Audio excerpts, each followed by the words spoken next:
What's up everybody? Today I got a upgrade for my Diverge in the mail. This is the Future Shock 3.3. This video is going to be about tuning my Diverge STR a little bit. We brought the textbook back with us. What do we get? Whoa. This is the new cartridge.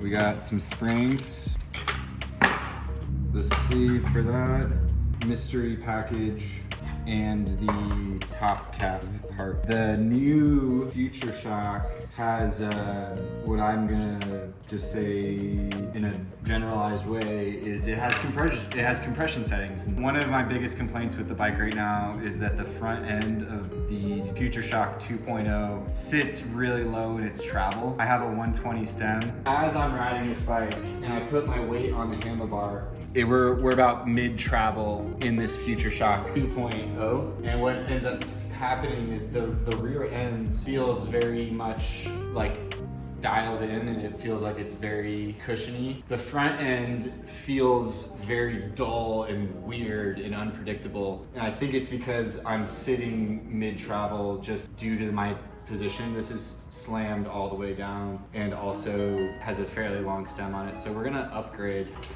We recently sold this Specialized Roubaix that came with the new 3.3 Future Shock, and this is where messing around with it determined that it is a significant upgrade over the old one and worth trying on my Diverge. I think it's gonna be awesome, so let's dig into it. First thing, we're gonna start to remove this one. I gotta take the compression dial off of the, I ain't the right side.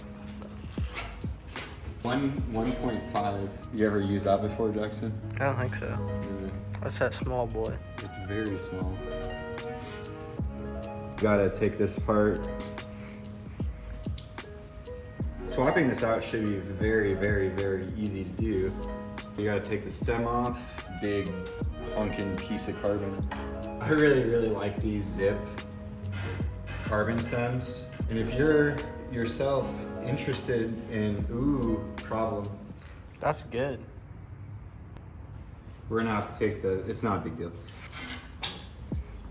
I'm a really big fan of these Zip stems. You can buy this faceplate computer mount for it. I use these on like so many bikes. If you're interested in maybe picking up a product that might be like this or whatever you guys are interested in, check out our website, thebicyclestation.com. There's a link in the description, but tons of awesome stuff like these stems and faceplates in stock. Definitely give it a shot, or give it a look. Minor detour here. A little bit. So we fixed that problem. I don't know if this inner ring thing is the same between the old and the new. I'm gonna keep them together. We'll keep the old one with the old one and use the new one. Definitely different. We're gonna start easy with this. Undo the collar. That comes up. This piece has been a big annoyance for me. It just kind of has just been super rattly and loud. I'm gonna see if I don't know if you can do anything about that. Anyway, this is the old cartridge. We found our gram scale, which we have been missing for a while, and I thought we might as well start doing some more weighing. So let's weigh the 2.0 Future Shock assembly with the required spacers. 376 grams for that. The new one feels a little bit heavier, and I'm pretty sure it is heavier. 30 grams heavier, so you are making the bike even heavier with this, not by a lot, but just an interesting thing to know about. The reason being though is that this is a much more sophisticated assembly here. I'm gonna go ahead and open it up using a cone wrench so we can show everybody.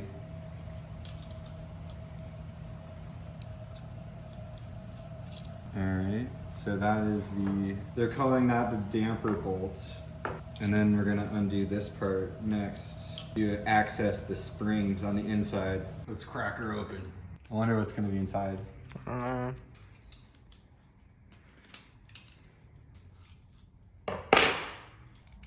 Whoa.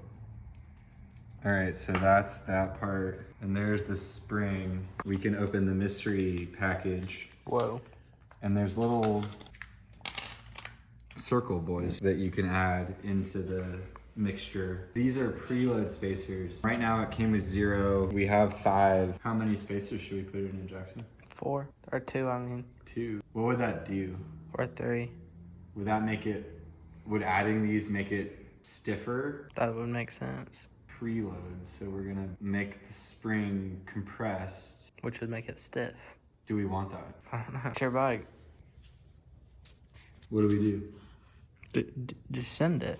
Just kind of thinking about this whole assembly here, the issue that I was having with this assembly is that it was just sitting too low in its travel. The issue with these is that there's not very, it just says tune your Future Shock with preload spacers. It doesn't tell you, like, doesn't like really give you like information about like what this actually means. I've been sitting here just thinking about it and thinking about it and trying to figure it out. I even asked Bubs for help. So as you add these washers, you're stiffening the spring up without reducing the travel. In theory, I want all of these. What do you think? All right. I'm gonna just do it. Cause like literally this thing like is just immediately halfway through the travel. Should I open this one too? Might as well. It ain't the right size. There's just a spring in here. It's not like there's anything interesting. Then yeah. Anyway, so we're gonna do full stack on the preload spring. So the max amount of washers, which I think is correct. If it's wrong, I'll talk about it in the final review of this bike. This has been a fun bike to tinker with, y'all. I have some issues with it, but the general mood is positive because it truly, my back does not hurt when I ride it. So there's not much more you can ask for. Let's tighten this back down. Maximum loaded, fully loaded. Now this makes sense. So this is in here, and this piece then is the stopper for the dial. So that gives the dial its distinct clicks. It works like a damper. I mean, it's cool. I think this is cool. I don't know. What do you guys think? Is this a dumb piece of technology? I think it's cool. It's Specialized committed to this and still is refining it and developing it. And also this is completely backwards compatible. You can buy this and just upgrade your bike, which is super cool. Even if you have like the OG one, like Future Shock 1, you can upgrade to Future Shock 2 or 3, which I think is awesome. All right, so we got that on there. Both of those feel tight. So we will be using the new, earlier I mentioned the old ring versus the new. Because of the diameter between the two, we will be using the new, answering that question, in case you were wondering. And if you want, you know now. Now you know. So one complaint I've had about this is so that already seems better. This thing has been out of control. It literally just rattles the whole time I'm riding, like completely ridiculous. So it already seems like that's been improved on this new Future Shock. Don't ask me how, but no longer making noise in the bike stand. It was really bad.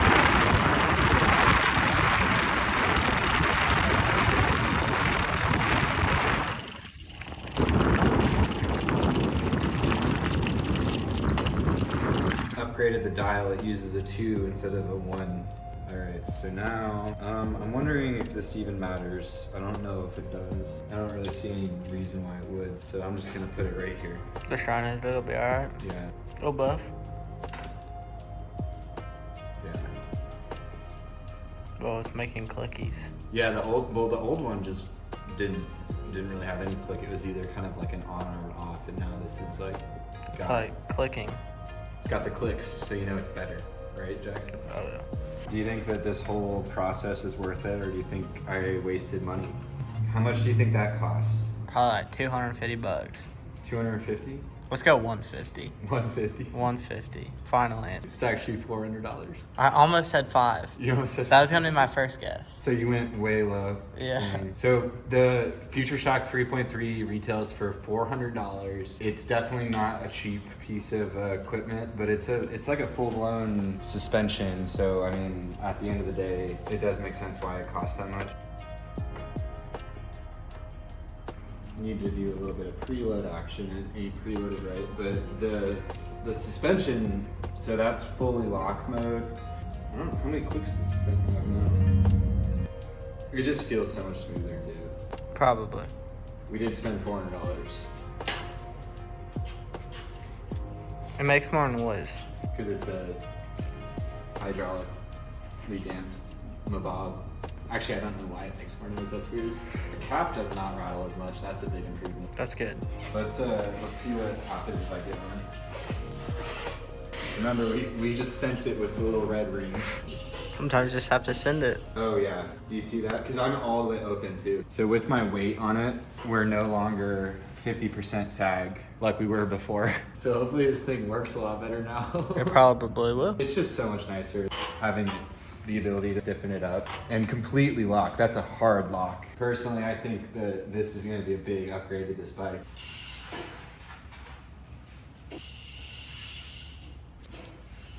Because what I think now is that instead of it being this distracting piece of equipment, it's more tuned into being more, it's more subtle. Like the bike's not just like sagging with my weight. So whenever it actually takes a bump, it'll hopefully engage instead of just being dull and weird feeling. Might actually feel like it's doing something. Pretty excited, honestly, because so just a quick update on this bike. I did a little bit of a quick first ride impressions on Instagram recently, but if you're just watching our YouTube channel, the bike is really fun, and most importantly, it does not hurt my back. The rear suspension, using the rebound setting in the back, I had to slow it down a lot because in the open setting, this was wild and a little bit out of control. This was doing nothing, this was out of control, and now I have it feeling like I ride it in the open setting now. It actually feels very